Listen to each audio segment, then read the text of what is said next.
Hola, ¿cómo están? Es un gusto saludarles a cada uno de ustedes, hermanos y amigos que nos están viendo a través de este medio.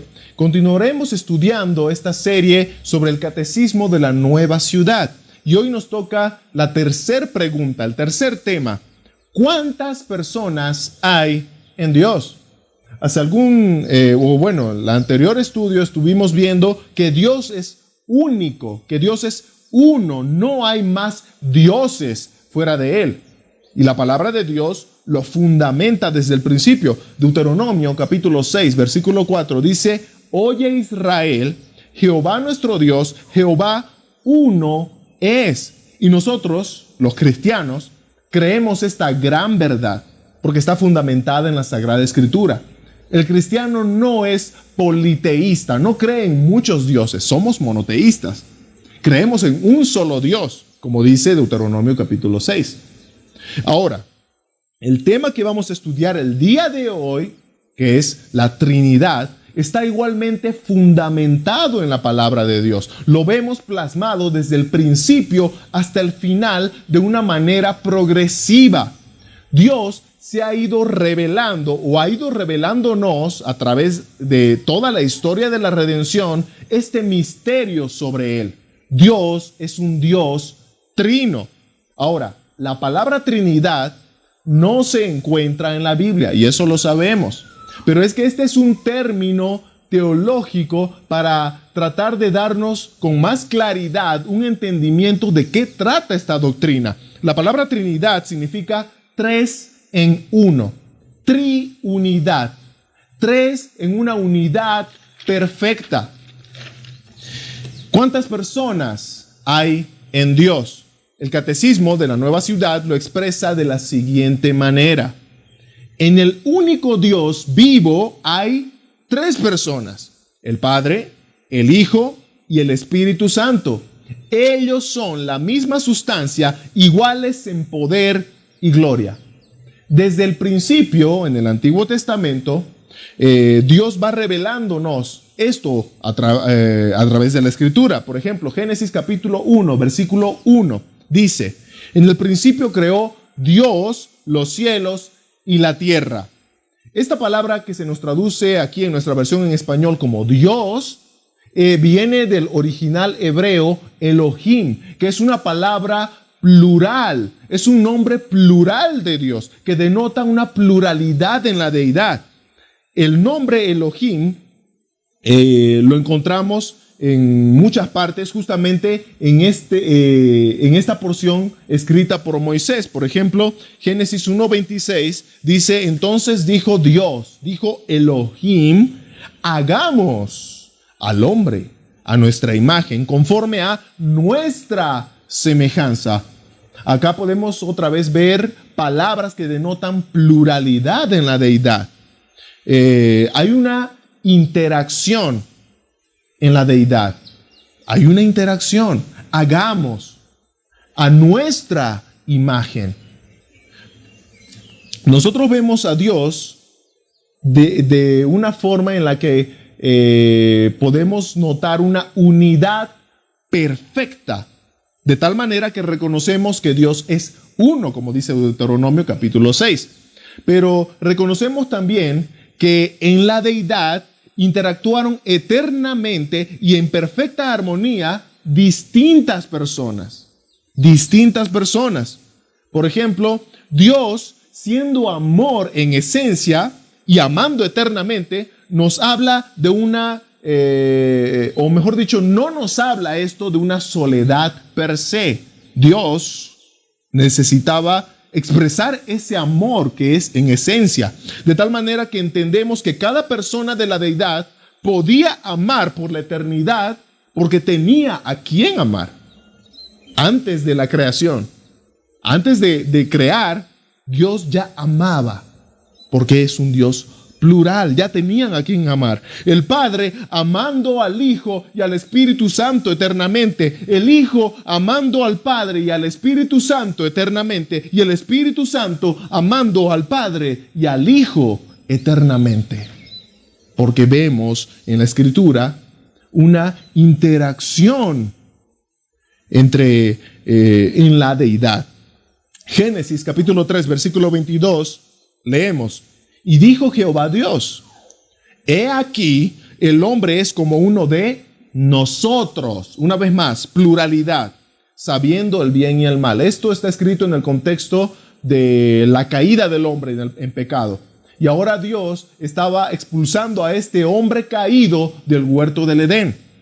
Pero una vez más, la Escritura nos revela esa pluralidad en los términos que se utiliza. Es como uno de nosotros. Pero se dan cuenta que Moisés, el escritor de Génesis, cada vez que nos muestra el pensamiento de Dios, lo expresa de una manera plural, como que hay interacción dentro de la deidad. Cada vez que nos muestra el pensamiento de Dios, y dijo Dios, hagamos. Y dijo Dios, el hombre es como uno de nosotros.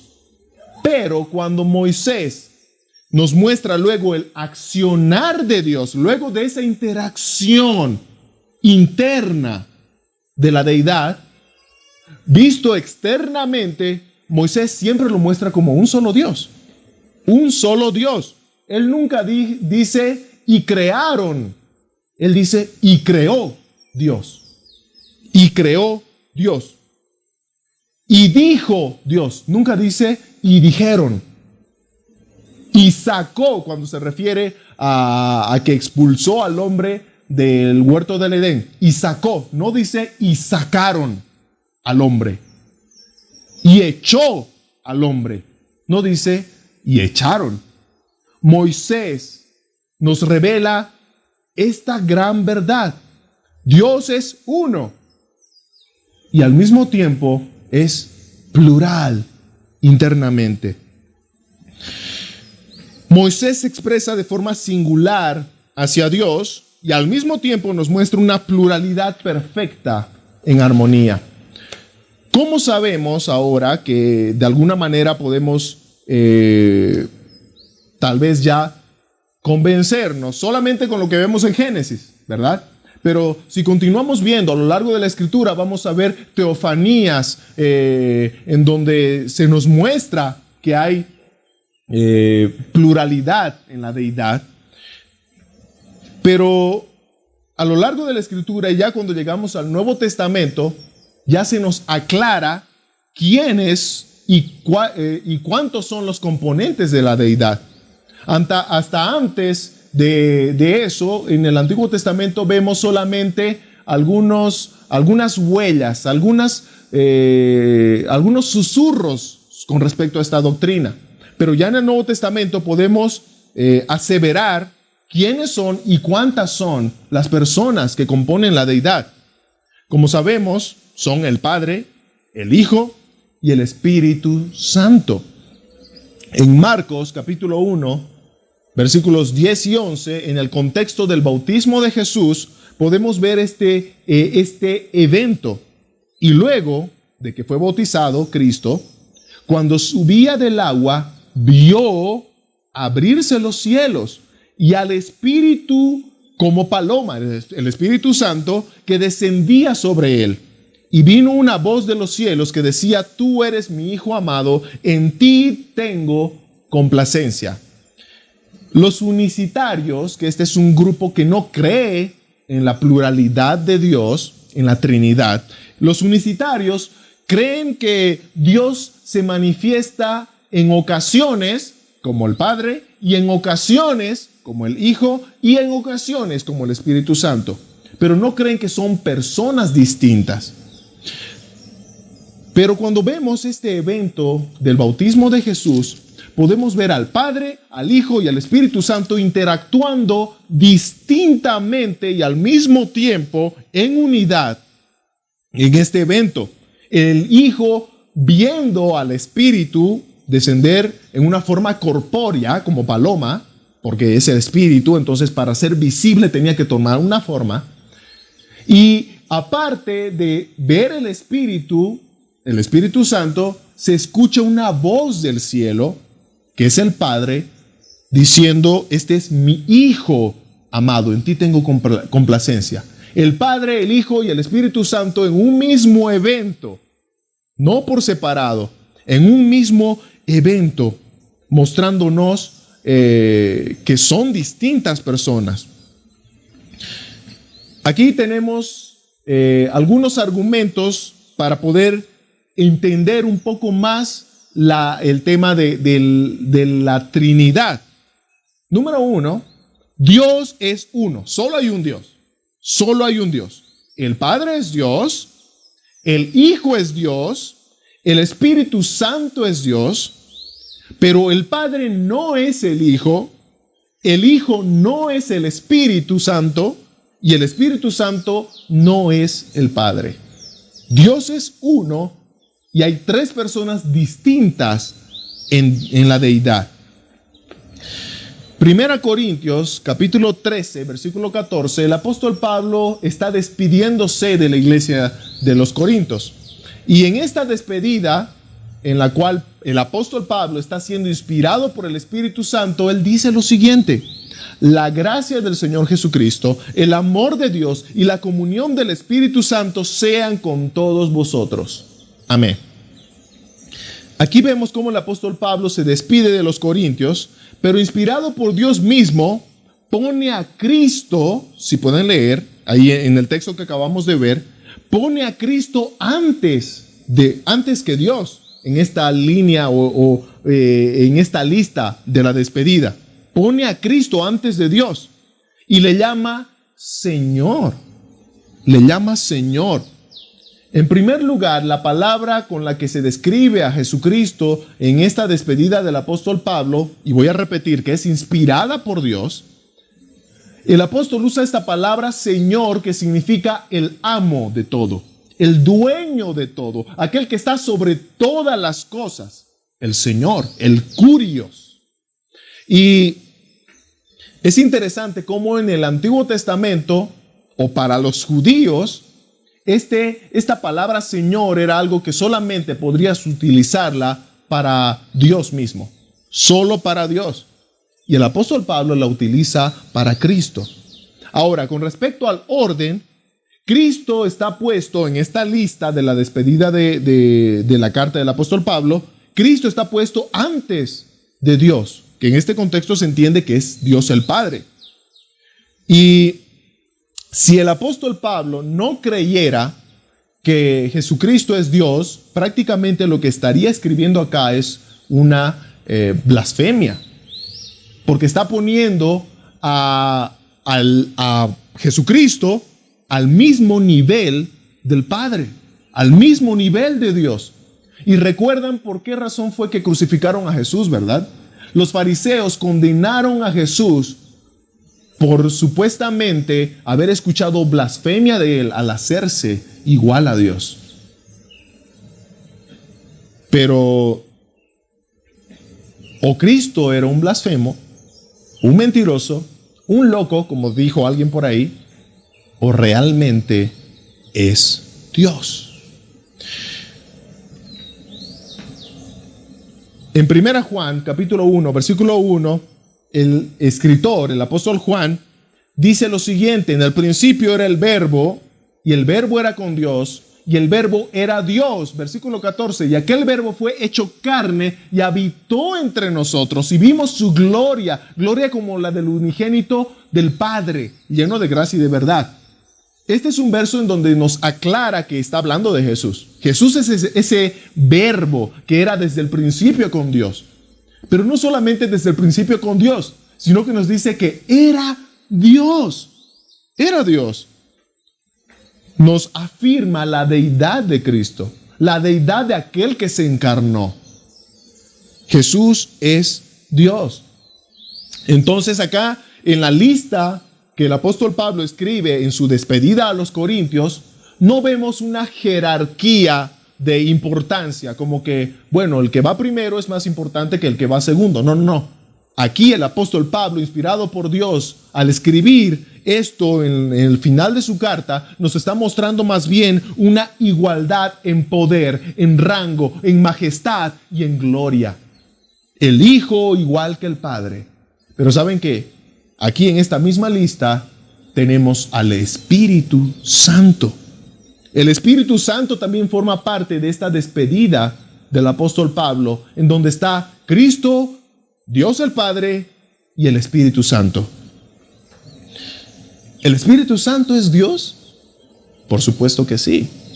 Y obviamente el día de hoy no vamos a profundizar en ver cada una de las personas de la Trinidad, pero basta con mostrar algunos aspectos para poder convencernos de esto. La Escritura dice, por ejemplo, en Hechos capítulo 5, versículos 3 y 4, que cuando Ananías y Zafira no dieron todo lo que ellos dijeron que estaban dando a los apóstoles con respecto a su ofrenda, estaban mintiendo al Espíritu Santo.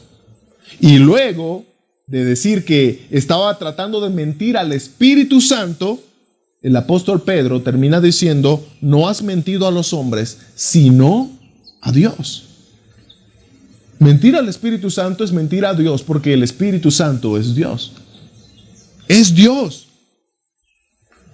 El Señor Jesucristo, el Padre y el Hijo, en el Nuevo Testamento, vistos en una igualdad, en una unidad perfecta. Mateo capítulo 28, versículos 18 y 19, la gran comisión. El Señor Jesucristo, ya después de haber estado con sus discípulos, después de la resurrección, Él dice: y Jesús se acercó y les habló diciendo: toda potestad, todo poder, toda autoridad me es dada en el cielo y en la tierra. Por tanto, id y haced discípulos a todas las naciones, bautizándolos en el nombre del Padre y del Hijo y del Espíritu Santo. En primer lugar, en el versículo 18, Jesús dice: toda potestad, todo poder, toda autoridad me es dada en los cielos, que es el trono de Dios, y en la tierra, que es el estrado de sus pies. Si Cristo no es Dios, ¿cómo puede darse a un hombre cualquiera o a alguien, como dicen algunos, ¿no?, o a un ángel, tal poder, tal autoridad, total autoridad? Dice toda potestad, todo poder. Es un poder ilimitado, una autoridad ilimitada dada al Hijo. Cristo es Dios. Pero luego vemos también acá, en las palabras de nuestro Señor Jesucristo, cuando está encomendando ir y predicar el Evangelio y hacer discípulos, dice: bautizándolos en el nombre. No dice en los nombres. Y menciona al Padre, al Hijo y al Espíritu Santo.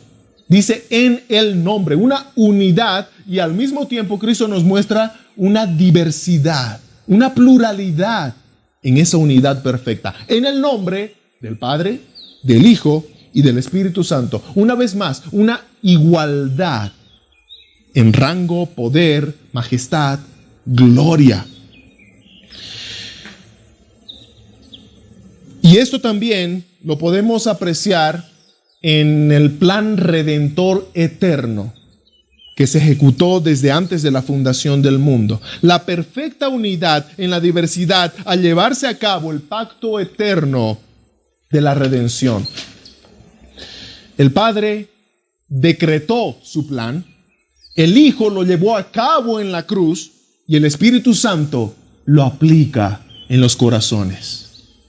Una unidad perfecta en el plan redentor de Dios.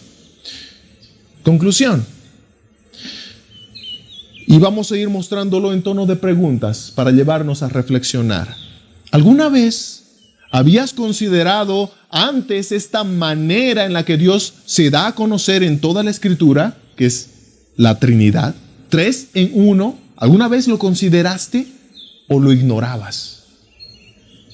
¿Cómo cambia esta verdad bíblica? Porque acabamos de ver que la Escritura nos va mostrando progresivamente y también de forma directa en el Nuevo Testamento. ¿Cómo cambia esta verdad tu entendimiento de Dios? ¿Tiene un efecto en tu vida comprender a Dios de esta manera?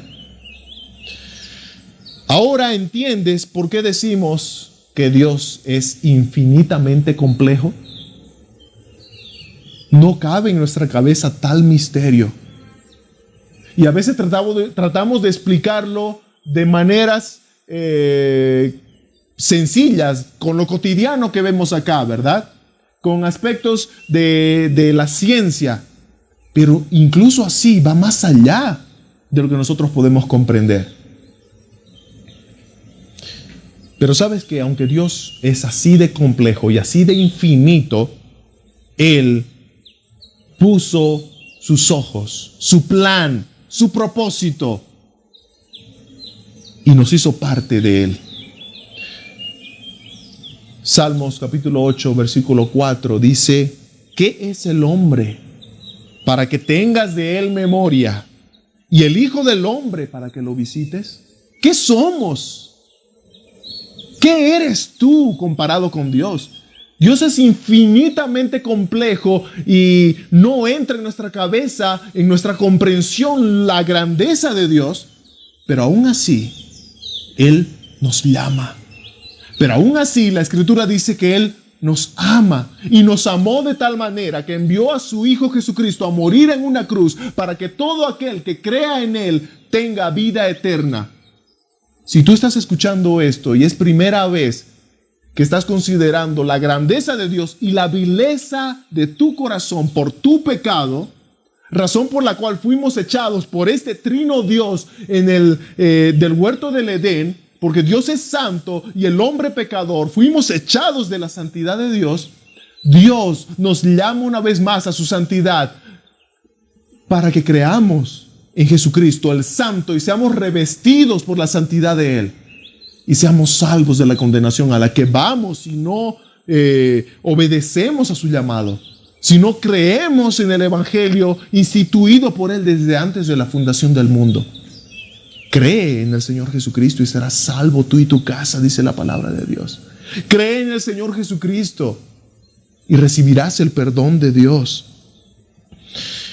Cristo cargó nuestros pecados en su cuerpo al ser clavado en aquella cruz. Y la palabra de Dios dice en Romanos capítulo 8 que el Espíritu Santo le levantó de los muertos. Y ahora Él reina y está sentado a la derecha del Padre. Escucha el llamado de Dios en este momento.